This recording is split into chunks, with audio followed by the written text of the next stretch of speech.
ईशा जी, राजस्थान से। राधे राधे महाराज जी।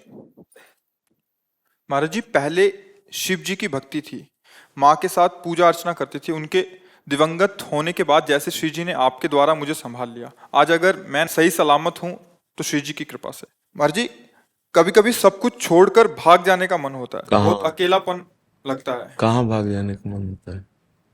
कहाँ भाग जाने का मन? काम पे आ जाऊं सब छोड़ के। तो क्या हो जाएगा? उससे क्या हो जाएगा? भक्ति का स्वरूप छोड़कर भागना नहीं है। जो परिस्थिति मिली जहां हो उसी में भक्ति करना है, छोड़कर भागना नहीं। वो एक अलग मार्ग है, निवृत्ति मार्ग। वो भगवान के द्वारा पहले से प्रदत्त होता है। ये ऐसे नहीं, कोई ऐसी भूल न करे। हाँ, आओ दर्शन करो, सत्संग सुनो, फिर जाओ। जहां हो, जो तुम्हें सेवा मिली है, जो तुम्हें कर्तव्य मिला है, उसको ईमानदारी से करते हुए भगवान को समर्पित कर दो। नाम जप करो, यही भक्ति का स्वरूप है। मन बड़ा बदमाश है। ये आज कहेगा छोड़ के भाग के चले जाओ, कल क्या कहेगा, क्या क्या इसकी हम बात मानेंगे? आप देखो, इसकी बातें देखो। ये एक ही सलाह देता है क्या?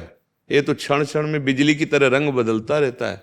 कभी वैराग्य, कभी भोग, कभी संसार, कभी भगवान। इसकी बातें नहीं माननी, एक पद्धति से चलना चाहिए। जब हम गृहस्थ धर्म में हैं तो हमारा धर्म ही गृहस्थ है। अब हम उसमें रहते हुए परिवार के लिए जो सेवाएं हमारे लिए कर्तव्य हैं उनको हम भगवत भाव से करें और नाम जप करें, वो सेवाएं भगवान को समर्पित कर दें, बस भगवान प्राप्त हो जाएंगे। अकेलापन लग यहाँ दूसरा है कौन, सब अकेला ही है।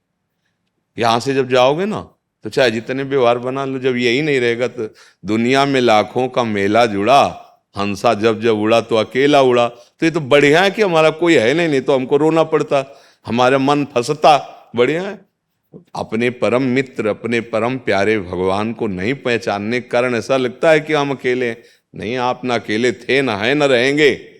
वो आपके साथ हैं, आप उनको देख नहीं पा रहे। क्योंकि हमारी पार्थिव दृष्टि तो मुझे लगता है शरीरधारी कोई है तो मेरे पास है, अगर शरीरधारी नहीं तो नहीं है।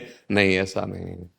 शरीरधारी होते हुए भी नहीं है, लेकिन वो प्रगट में दिखाई नहीं देते। हर क्षण हमारे पास है, पक्का हर क्षण हमारे पास है। इसीलिए तो कहते हैं सत्संग सुनो, नाम जप करो और जैसा कहें वैसा चलो, जो शास्त्र और संतों की सम्मत वाणी है। भागने से कुछ नहीं मिलता, धोखा भी मिल सकता है। हम लो भागे, स्त्री शरीर है, कहीं ना कहीं तो आश्रय लेंगे, धोखा आपको लगेगा भगवान ने रक्षा नहीं की। ये क्या हो गया? ये क्या हो? जो अभी धाम के प्रति भाव है, निष्ठा है, उसमें भी फर्क पड़ सकता है। धर्म से चलो, जैसी हमारी परिस्थिति, जो हमें शरीर दिया, जो हमें कर्तव्य दिया, उसके अनुसार चलो। अगर मनमानी करोगे ना तो धोखा ही मिल जाएगा। क्योंकि माया का बड़ा विचित्र स्वरूप है और स्त्री शरीर है, एक व्यवस्था में चाहिए। स्त्री शरीर के, अब जब पुरुष शरीर आप फुटपाथ में सो जाइए, लेकिन स्त्री शरीर में तो ऐसा नहीं हो सकता ना, उसके लिए एक व्यवस्था चाहिए। तो भगवान ने जो व्यवस्था आपको दी है, जहां जैसे आप रह रहे वहां रह करके भजन कीजिए और जो सेवा दी है वो सेवा करते हैं। हमारी राय तो यही है, आगे भगवान जैसी प्रेरणा करें। जो महापुरुष स्त्री शरीर में हुए हैं वो एक अलौकिक शक्ति रही है। अपने लोगों ने अपनी जो अध्यात्मिक शक्ति थोड़ा कभी किसी जन्म की होगी वो भोगों में खत्म कर दिए, सामर्थ्य नहीं रह गई। आप देखो, अगर 2-3 दिन 4 दिन भोजन न मिले तो कैसा रहेगा? सर्दी, गर्मी, वर्षा, ये सब कष्ट सहकर तब अध्यात्म बल से वो युक्त होकर, अब अपने लोग ऐसी सामर्थ्य हैं, high blood pressure, low blood pressure, sugar, चश्मा लगे, बड़ी बड़ी समस्याएं, घर में चुपचाप नाम जप करो और जो व्यवस्था भगवान ने दी उसी को भगवान को अर्पित करके सेवन करो। इसीलिए हम बार बार सबसे कहते हैं नाम जप, नाम जप। इसी से परम, भागने से कहीं नहीं होगा, नहीं होगा भाई, मान लो। कहीं भी भागने से, आप जाओ दर्शन करे आओ, फिर देखो हृदय की दशा क्या है, वही है। क्यों? क्योंकि भजन के बिना कहीं भी चले जाओ। अच्छा, भजन है, आप अपने घर में भजन करेंगे तो आंखों में वृंदावन वहां से दिखाई देने लगेगा, प्रिया प्रीतम वहां से, बिहारी जी वहां झलकने लगेंगे। अच्छा भजन करो जैसे कहा जाता है, वहीं आपको मतवाली हो जाओगे भगवान में। तो हमारी तो प्रार्थना यही है कि शरीर, परिस्थिति, कर्तव्य, इन तीनों के अनुसार हमारा व्यवहार होना चाहिए। हम ऐसा कोई व्यवहार ना करें जिससे हमारी बनी हुई आस्तिकता, श्रद्धा भी नष्ट हो जाए और हमारा जीवन व्यर्थ हो जाए। बहुत सावधानी पूर्वक रहना चाहिए। मनमानी, देखो समय बहुत विचित्र है। आज वो समय नहीं कि आप बिना पैसा के पानी पी लें।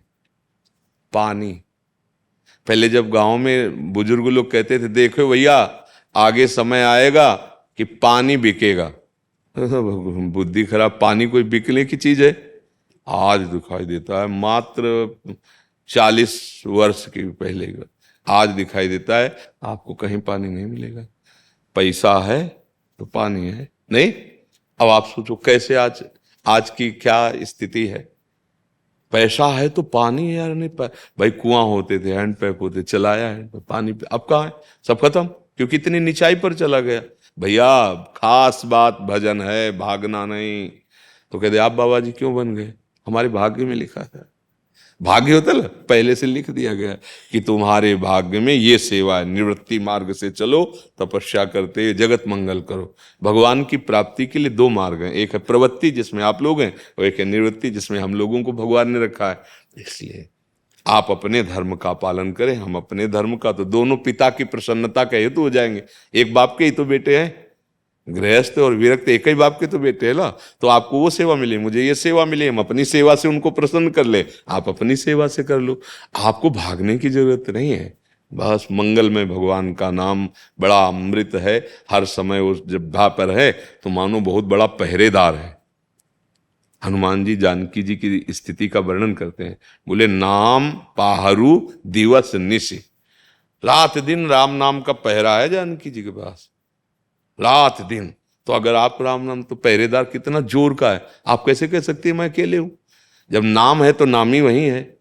तो इसलिए थोड़ा अध्यात्म को समझिए, भागने की जरूरत नहीं, जहां हो वहीं रह करके अपने कर्तव्य का पालन करते हुए नाम जप कीजिए। हमारी तो राय है, आगे जैसा भगवान आपको प्रेरित करें। जी।